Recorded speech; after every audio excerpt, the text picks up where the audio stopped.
ಯುವ ಪ್ರತಿಭೆಗಳನ್ನ ಪ್ರೋತ್ಸಾಹಿಸುವ ನಿಟ್ಟಿನಲ್ಲಿ ನವ ಬೆಂಗಳೂರು ಕ್ಲಬ್ ವತಿಯಿಂದ voice and dance of Karnataka audition ಸ್ಪರ್ಧೆ ನಡೆಯಲಿದೆ. ನಗರದ ಪಾಂಡೇಶ್ವರ ಕುಲಾಲ್ ಸಂಘ ನಾಸಿಕ್ ಭವನ ಹಾಲ್ನಲ್ಲಿ ಸೆಪ್ಟೆಂಬರ್ 26ರಿಂದ 28ರವರೆಗೆ ಈ ಸ್ಪರ್ಧೆಯನ್ನ ನಡೆಸಲಾಗುತ್ತಿದೆ. ನಗರ ಪ್ರದೇಶದಲ್ಲಿ ಅದೆಷ್ಟೋ ಮಂದಿ ಯುವ ಪ್ರತಿಭೆಗಳಿದ್ರೂ ಅವರಿಗೆ ಸೂಕ್ತ ರೀತಿಯ ವೇದಿಕೆ ಸಿಗುತ್ತಿಲ್ಲ. ತೆರೆಮರೆಯಲ್ಲಿ ಇರುವ ಪ್ರತಿಭೆಗಳಿಗೆ ಸೂಕ್ತ ವೇದಿಕೆ ಕಲ್ಪಿಸುವ ಸಲುವಾಗಿ ನವ ಬೆಂಗಳೂರು ಕ್ಲಬ್ ವತಿಯಿಂದ voice and dance of Karnataka ಸ್ಪರ್ಧೆಯನ್ನ ಮಂಗಳೂರಿನಲ್ಲಿ ನಡೆಸಲಾಗುತ್ತಿದೆ. ದಕ್ಷಿಣ ಕನ್ನಡ ಜಿಲ್ಲಾ ಕಲಾ ಸಂಭ್ರಮ ಸಹಯೋಗದಲ್ಲಿ ನಡೆಯಲಿರುವ ಈ ಸ್ಪರ್ಧೆಯಲ್ಲಿ ಸುಮಾರು 15 ವರ್ಷಕ್ಕಿಂತ ಕೆಳಗಿನವರು ಕಿರಿಯರ ವಿಭಾಗ ಹಾಗೂ 15ಕ್ಕಿಂತ ಮೇಲ್ಪಟ್ಟವರು ಹಿರಿಯರ ವಿಭಾಗದಲ್ಲಿ ಸ್ಪರ್ಧಿಸಬಹುದಾಗಿದೆ. ನಗರದ ಪಾಂಡೇಶ್ವರ ಕುಲಾಲ್ ಸಂಘ ನಾಸಿಕ್ ಭವನ ಹಾಲ್ನಲ್ಲಿ ಅಕ್ಟೋಬರ್ 26ರಿಂದ 28ರವರೆಗೆ ಈ ಸ್ಪರ್ಧೆಗೆ ಚಾಲನೆ ದೊರಕಲಿದೆ ಎಂದು ಕಾರ್ಯಕ್ರಮದ ಸಂಯೋಜಕರಾದ ಸರೋಜ್ ಕುಂಬ್ಳೆ ಹೇಳಿದರು. ನವ Bengaluru clubs presents voice and dance of Karnataka. ಈ ಒಂದು ಅದ್ಭುತವಾದಂಥ ಇವೆಂಟ್, ಬಿಗ್ಗೆಸ್ಟ್ ಇವೆಂಟ್, ಒಂದು ಅದ್ಭುತವಾದಂಥ ಕಾರ್ಯಕ್ರಮ ಅಂದರೆ competition voice and dance of Karnataka ಬೆಂಗಳೂರಿನಲ್ಲಿ ಈ ನೆಕ್ಸ್ಟ್ ಮಂತ್ ಅಕ್ಟೋಬರ್ನಲ್ಲಿ ನಡೆಯಲಿದೆ. ಹಾಗೆ ಈ ಎಲ್ಲ ಕರ್ನಾಟಕದಲ್ಲಿ ಮೂಲೆ ಮೂಲೆಯಲ್ಲಿ ಆಡಿಷನ್ ಎಲ್ಲ ಮುಗಿಸಿ ಇವಾಗ ಆಡಿಷನ್ ಕಾರ್ಯಕ್ರಮವು ಮಂಗಳೂರಿನಲ್ಲಿ ಇದೀಗ ನಡೀಲಿಕ್ಕಿದೆ. ಆ ಮಂಗಳೂರಿನಲ್ಲಿ ನಾನು ಸರೋಜ್ ಕುಂಬ್ಳೆ ಇಡೀ ಕಾರ್ಯಕ್ರಮಗಳು ಆರ್ಗನೈಸ್ ನಮಗೆ ಮಾಡೋಕ್ಕೆ ನಮ್ಮ ಕಲಾ ಸಂಭ್ರಮ ತಂಡದವರು ನನಗೆ ಅವಕಾಶ ಮಾಡಿಕೊಟ್ಟಿದ್ದಾರೆ.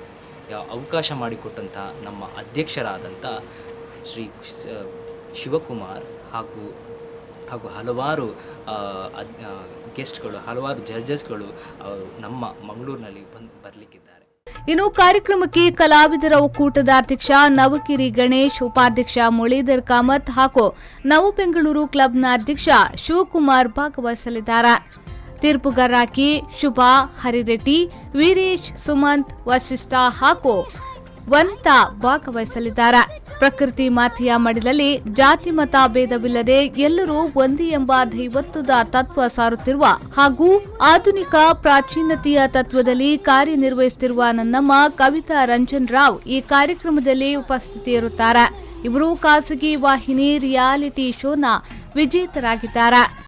ಹಲವು ಯಾವುದಕ್ಕೂ ಈ ಒಂದು ಪ್ರತಿಭೆಗಳು ಇಷ್ಟೇ ಅಂತ ಹೇಳೋದು ಆಗುವುದಿಲ್ಲ. ಪ್ರಕೃತಿಯಲ್ಲಿ ಹಲವು ಥರದ ವಿದ್ಯೆಗಳು ಉಂಟು. ಆದ್ದರಿಂದ ಪ್ರತಿಯೊಬ್ಬನಲ್ಲೂ ಒಂದೊಂದು ತರಹದ ಅನೇಕ ವಿದ್ಯೆಗಳು ಉಂಟು. ನಾನೆಂತ ಹೇಳ್ತಾ ಇದ್ದೇನೆ ಅಂದರೆ, ಪ್ರತಿಯೊಬ್ಬನಲ್ಲಿದ್ದ ಯಾವುದೇ ವಿಚಾರದ ಪ್ರತಿಭೆಗಳಿರಲಿ ಅದನ್ನು ನಾವು ಕಂಡುಕೊಳ್ಳಲು ಪ್ರಯತ್ನ ಪಡುವ. ಹಾಗೆ ಒಬ್ಬರಿಂದ ಒಬ್ಬರಿಗೆ ಅವರಿಗೆ ಅದನ್ನು ನಾವು ಹೆಲ್ಪ್ ಮಾಡುವ. ಹೇಗೆ ಅಂದರೆ, ಹತ್ತಿರದವರಿಗೆ ಅವರಲ್ಲಿದ್ದ ಪ್ರತಿಭೆಯನ್ನು ನಾವು ಕಂಡು ಹಿಡಿದರೆ ಅವರಿಗೆ ಸಹ ಸಪೋರ್ಟ್ ಮಾಡುವ. ಹಾಗೆಯೇ ನಮ್ಮಲ್ಲಿದ್ದ ಪ್ರತಿಭೆಗಳು ಇನ್ನೊಬ್ಬರಿಂದ ಅದು ಕಂಡು ಹಿಡಿಯಲ್ಪಡ್ತದೆ. ಅದಕ್ಕೆ ಸಂಪೂರ್ಣವಾಗಿ ಆ ಪ್ರಕೃತಿ ಮಾತೆಯ ಒಲವು ಉಂಟು. ಆದ್ದರಿಂದ ಪ್ರಕೃತಿಯೂ ಹೇಳ್ತದೆ, ಈ ಎಲ್ಲ ನಾನು ಕೊಟ್ಟಿದ್ದೇನೆ, ನೀನು ಅದನ್ನು ಉಪಯೋಗಿಸು ಅಂತ ಹೇಳಿಕೊಂಡು.